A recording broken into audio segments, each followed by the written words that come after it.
Hello दोस्तों, मैं advocate आदर्श हीरा एक बार फिर आपका स्वागत करता हूं आपके अपने चैनल ऑनलाइन लीगल हेल्प में। दोस्तों, मेरे पिछले वीडियो में हमने बात किया था कि अगर आप एक सिविल सूट फाइल करना चाहते हैं तो आपको उसके लिए क्या लीगल डॉक्यूमेंट प्रिपेयर करना होगा, जिसके बारे में मैंने आपको बताया था कि आपको एक प्लेन प्रिपेयर करना होगा या वाद पत्र, आपको हिंदी में समझ सकते हैं तो वाद पत्र आपको बनाना होगा। और इस वीडियो में हम उसी सीरीज को आगे बढ़ाते हुए बात करेंगे कि वो वाद पत्र के कंटेंट्स क्या होने चाहिए, उस वाद पत्र में आपको किस हिसाब से कैसे कैसे बातें लिखना होंगी जिसको कि कोर्ट एक्सेप्ट कर सके, जिससे आपकी तरफ से कोई गलती ना हो और आपके प्लेन को रिटर्न ना किया जाए या रिजेक्ट ना किया जाए। तो दोस्तों, इस टॉपिक की शुरुआत करते हुए सबसे पहले हम बात करते हैं कि क्या क्या पर्टिकुलर्स होने चाहिए एक प्लेंट में।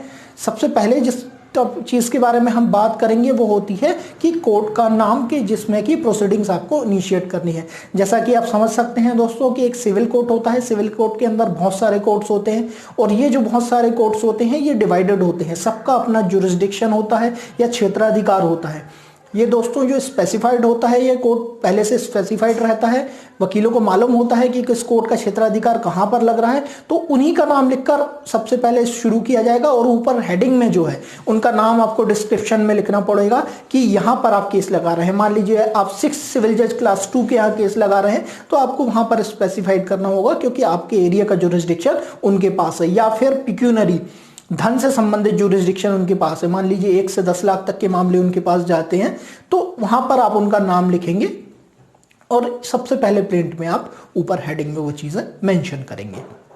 इसके बाद दूसरी चीज जो आपको मेंशन करनी होती है दोस्तों वो होती है डिस्क्रिप्शन।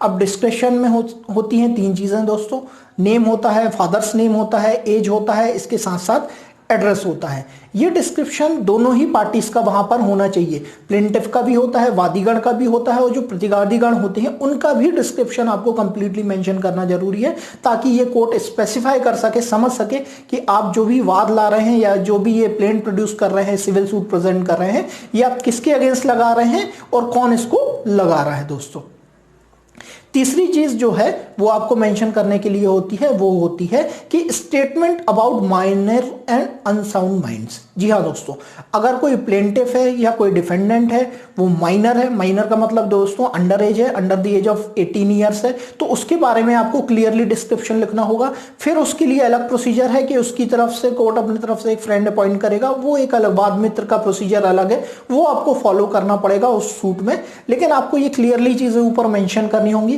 दूसरी चीज आपको मेंशन करनी होगी अनसाउंड माइंड के बारे में कि अगर कोई पर्सन अनसाउंड माइंड है, उसकी मानसिक अवस्था ठीक नहीं है और उसके अगेंस्ट भी आप प्लेंट लगा रहे हैं या उसकी तरफ से आप प्लेंट लगा रहे हैं, तो दोस्तों आपको वहां पर क्लियरली स्पेसिफाई ये चीज करनी होगी।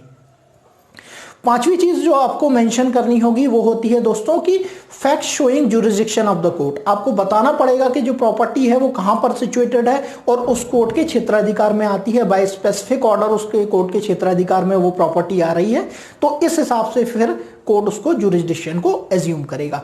नेक्स्ट पॉइंट जो दोस्तों आता है वो होता है कॉज ऑफ एक्शन। जी हाँ दोस्तों, कॉज ऑफ एक्शन के बारे में भी आपको वहां पर लिखना होगा कि जो कॉज ऑफ एक्शन है वो कैसे अराइज हुआ है, कॉज ऑफ एक्शन कैसे चालू हुआ है और अब आपको उस कॉज ऑफ एक्शन के अराइज होने से क्या प्रॉब्लम आ रही है। दोस्तों, नेक्स्ट बात जो होती है उसमें मेंशन करने के लिए होती है, सबसे इंपॉर्टेंट क्लॉज होता है रिलीफ क्लॉज।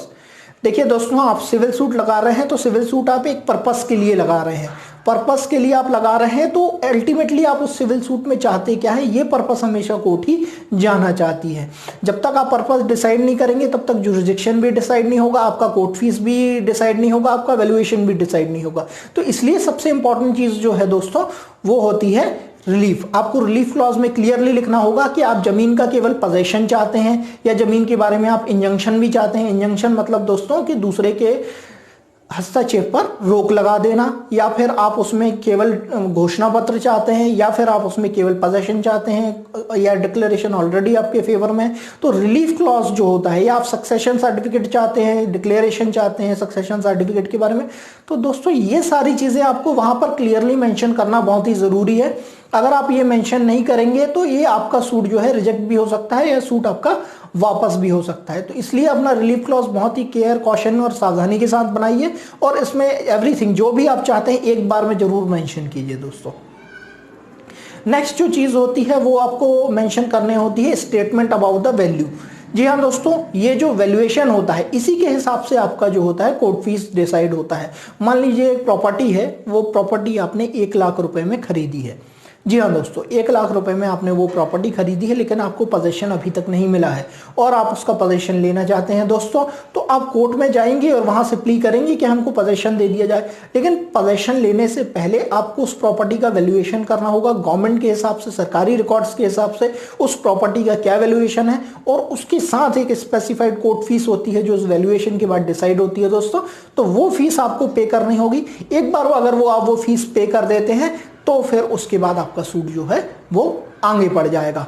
तो इसलिए आपका जो है वैल्यूएशन करना बहुत ही जरूरी है। अगर आप नहीं कर पा रहे हैं वैल्यूएशन, तो आपके एडवोकेट हैं या वकील साहब हैं, वो भी आपके लिए वैल्यूएशन कर सकते हैं। नेक्स्ट बात करते हैं, बॉडी ऑफ प्लेंट जो होती है वो 2 पार्ट में होती है। एक पार्ट होता है फॉर्मल पार्ट और दूसरा होता है सब्सटेंशियल पार्ट। जो फॉर्मल पार्ट होता है दोस्तों, उसमें सारी चीजें इंक्लूड होती हैं, जैसे कि मैं आपको बता दूं, कॉज ऑफ एक्शन होता है, वहां पर टेरिटोरियल जुरिस्डिक्शन के बारे में बात होती है, पिक्यूनरी जुरिस्डिक्शन के बारे में बात होती है। तो दोस्तों हेडिंग या कॉस्ट टाइटल के अलावा जो प्लेंट होता है वो 2 पार्ट में डिवाइड होता है, जैसा कि मैंने आपको बताया। एक होता है फॉर्मल पार्ट जिसमें आपको 3-4 चीजें मेंशन करनी होती है, cause of action, pecuniary jurisdiction और टेरिटोरियल जुरिस्डिक्शन बताएगा आपको ये। और जो सेकंड पार्ट होता है सब्सटेंशियल पार्ट, ये होता है रिलीफ का पार्ट। इसमें सारी चीजें आपको मेंशन करनी होती है कि आप क्या चाहते हैं, आप डिक्लेरेशन चाहते हैं, जुरिस्डिक्शन के बारे में बात करना चाहते हैं, पोजेशन के बारे में बात करना चाहते हैं, या फिर आप इंजंक्शन के बारे में बात करना चाहते हैं। तो दोस्तों ये थी जानकारी पर्टिकुलर्स ऑफ प्लेंट के बारे में कि किस किस डायरेक्शन में आपको लिखना है और कैसे कैसे लिखना है और क्या क्या चीजें आपको क्लियरली स्पेसिफाई करना है एक प्लेंट में दोस्तों। तो दोस्तों अगर ये जानकारी आपको अच्छी लगी है तो आप लाइक जरूर कीजिए इस वीडियो को। अगर आपने अभी तक हमारे चैनल को सब्सक्राइब नहीं किया है तो सब्सक्राइब जरूर कीजिए। नीचे डिस्क्रिप्शन में हमारा लिंक दिया